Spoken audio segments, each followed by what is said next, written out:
İlham Əliyev xarici turistləri ölkəyə cəlb etmək üçün Bakı şəhərini Venesiyaya bənzətməyə qərarına gəlib. Belə ki, Bakının ətraf rayonlarında pilot Venesiya layihəsi tətbiq olunur, sakinlərə səbirli olmaları tövsiyə olunur. Hər vaxtınız xeyir olsun əziz izləyicilərimiz. Deməli, bugün ayın 5-idir. 5 aprel 2026-cı ildir.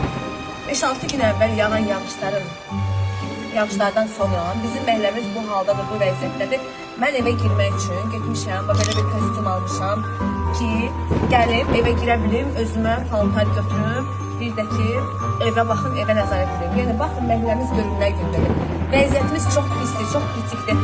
Hər yerə şikayət eləmişik, fövqəladə şikayət eləmişik, Azərsuya şikayət eləmişik, heç kəs bizim şikayətimizə baxmır. Bütün məhəllələr, evlər su içindədir. Evlərə baxın, hamı tərk edib, evlərini çıxıb gedib.